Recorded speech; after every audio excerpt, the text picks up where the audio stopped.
This month, the leaders of over 100 countries are meeting in Glasgow to try and agree how they're going to save the world from climate change.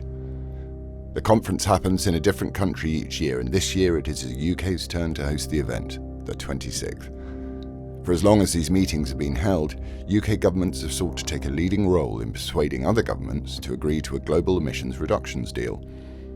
They believe that once Britain has shown the world that we're on the path to living without fossil fuels, the rest of the world will follow us, and Britain will enjoy special status on the world stage. To achieve this, recent UK governments unilaterally created ambitious emissions reductions policies.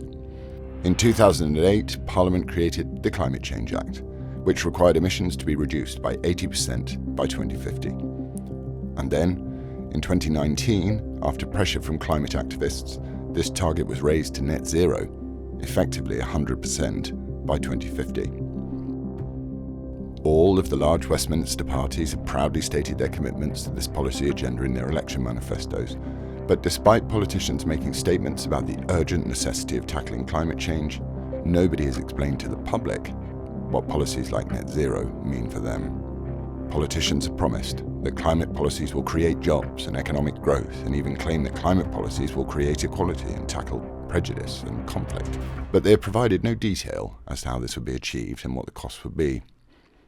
The first effects of these policies affected large industries and electricity generation, so most people didn't notice them.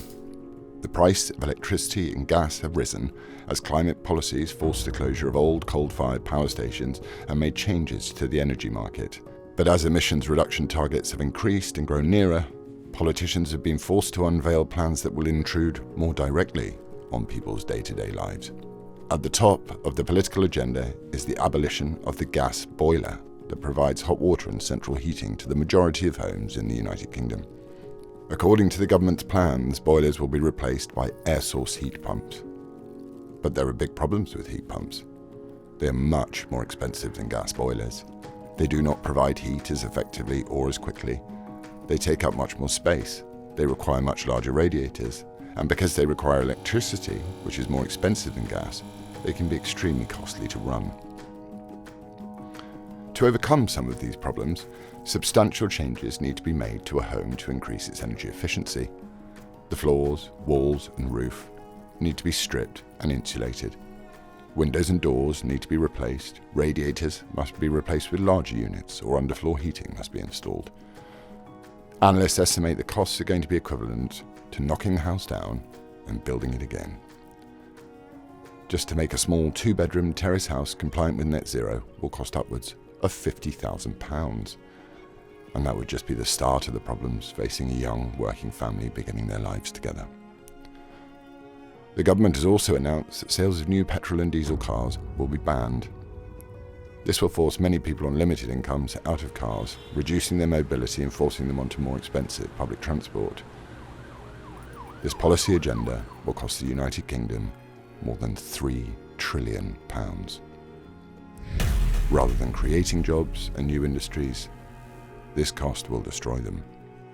We are already seeing the effects of this short-sightedness.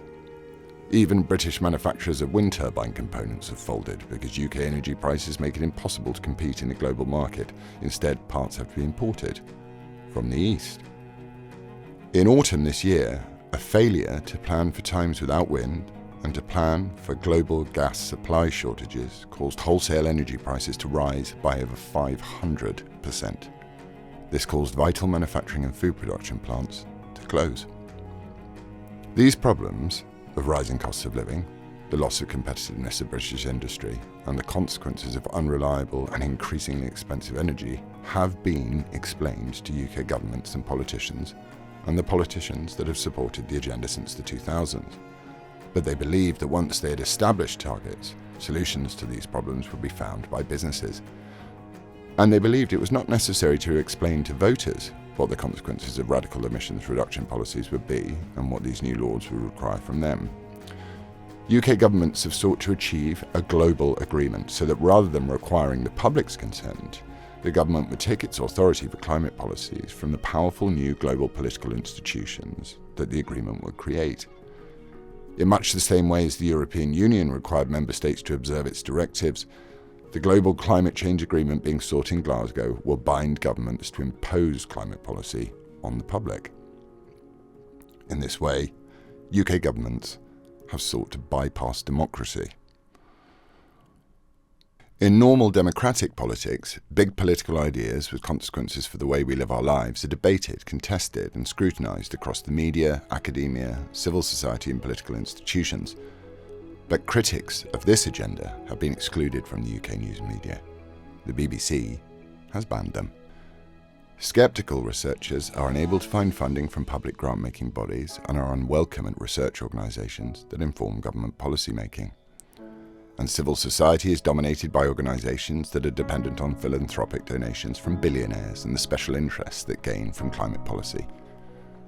They use their status as charities and NGOs to lobby politicians and manufacture a cross-party consensus on climate change. Alternatives to renewable energy, such as nuclear and fracking, have been excluded from the policy agenda because of green NGO fear-mongering and green business lobbying. Consequently, the public have been denied a debate on climate science and climate policy. As the net zero ideological agenda advances, energy bills will continue to rise. More industries are going to shut down or be moved overseas. More jobs are going to be lost. Freedoms like driving and flying are going to be made unaffordable. The government even has plans to force you to change your diet. So how much is net zero going to cost you? Everything.